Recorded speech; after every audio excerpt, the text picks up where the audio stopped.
Hey everybody, today I'm going to be showing you how to do a very simple, quick, easy fluorescent light flicker in Fusion and Davinci Resolve. Let's hop right into it.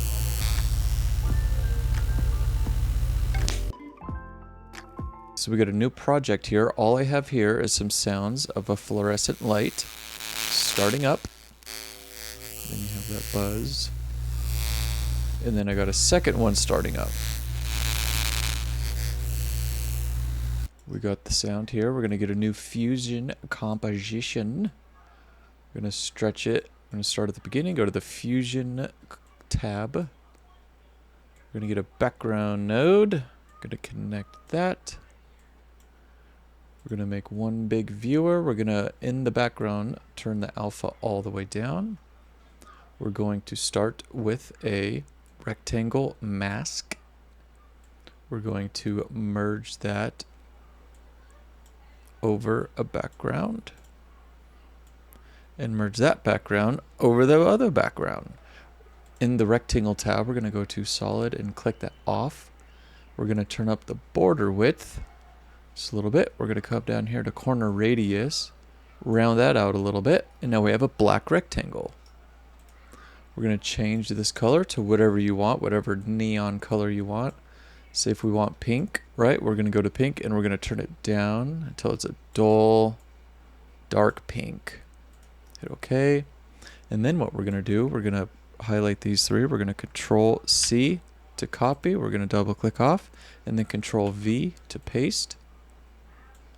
Now we got this merged over itself. So we got two. We're going to click on the second background node, come to the color, and with the same pink, we're just going to turn the brightness up. Something like that. We're going to bring these up here. I'm going to click on this and do Shift Spacebar and type in glow.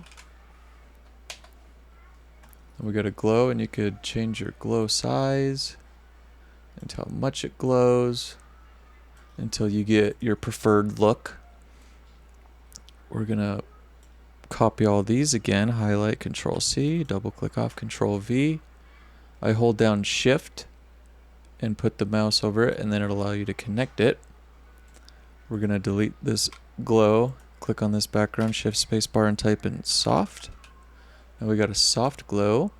We're going to turn this soft glow way up because this is going to be like the background. See how it's like affecting the area? Alright, so now we want to group all of these together in order to control them with one node. So what we're going to do, we're going to highlight everything, hold down Shift, move it off. We're going to disconnect everything. We're going to come back to this first background, connect it to that merge. We're going to come to this output and connect it to that merge. And now we have these nodes all being controlled with this merge. And the trick to this is if we turn this blend down, see that? And so we're going to be able to control the flickering. Also, quick tip, if you come to a line, like right here, hold down Alt and click, you can make this little elbow thing so that you don't just have a bunch of pipelines going everywhere. Alright, so now what we want to do is sync up the flickering by controlling the blend to our audio. So we're going to do something like this. We're going to do that by making keyframes. So it sounds like we got a little, and then it comes on. So it comes on right around 60. So what we're going to do here is we're going to come click on this merge. We're going to turn this blend all the way down. Make a keyframe. We'll come out about 4 frames. Turn it up just a little bit. Come over a couple frames. Turn it down a little bit. Forward a couple frames, up a little bit, and just kind of do this back and forth because we're just doing that first initial flicker. And it looks like right here is when we want it to completely turn on. So we'll make a keyframe there, go forward 1 frame. We'll turn it almost all the way up. We'll go forward 2 frames, do another keyframe, turn it down all the way. Go forward 1 frame, turn it all the way up, and then let's see how that looks.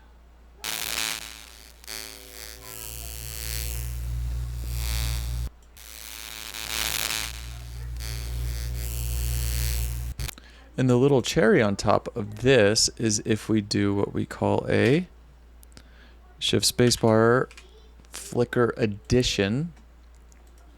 And we'll just see what that looks like off the bat. See, that's the cherry on top. You had that little flicker, and you got your little neon sign flicker. And with the flicker, you have speed, so you could turn it up really high. See, that looks pretty nice. And so if you wanted to level out the flicker addition and then ease it into like no flicker, you would click on flicker addition, come to settings, and then do the blend. When you feel like it's at a good spot, we'll make a keyframe, go forward quite a way so it's nice and easy, and then turn that blend down, and then that flicker will go away. So now it's just on, it's not as distracting. And that's pretty much it. If you wanted to, this is good for like logos and stuff. So if you wanted to add more, we could do like a text box. Put this here. We will change the color to something different, maybe like a red. This is going to be our dim drab red. And you could get some like neon sign looking fonts. Bring that size up and just do the same thing over again. Glow size up a little bit. You don't want it on text. You don't want the glow to be too much because then you can't really read it.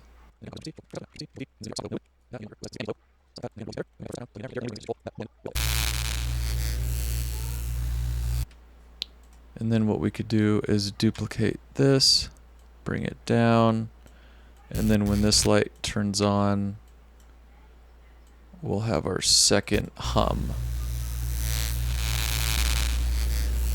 And we could come in our audio and change the pitch just a little bit so we could hear two distinct signs.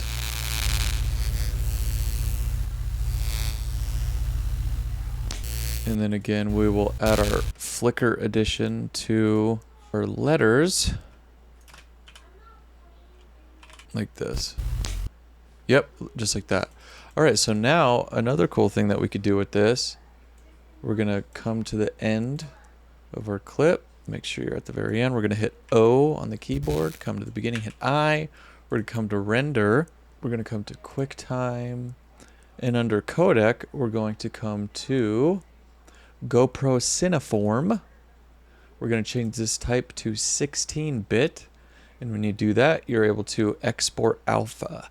So we're going to click export alpha. We're going to name this. And sign, save it wherever you want. Make sure you're the most important thing is make sure export alpha is selected. We're going to render this out. So the cool thing with how we exported that is now you could come to where you save it, drag it up on your timeline, and now at any point you can drag and drop this over video, picture, whatever you want. And it'll play.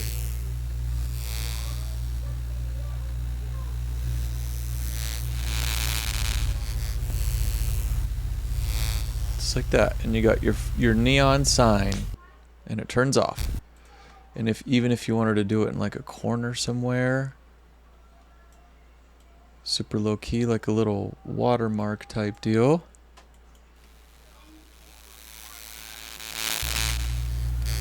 You got it in your corner.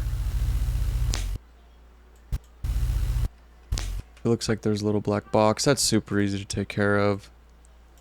Just come here, unlink it, trim it, and then it turns off.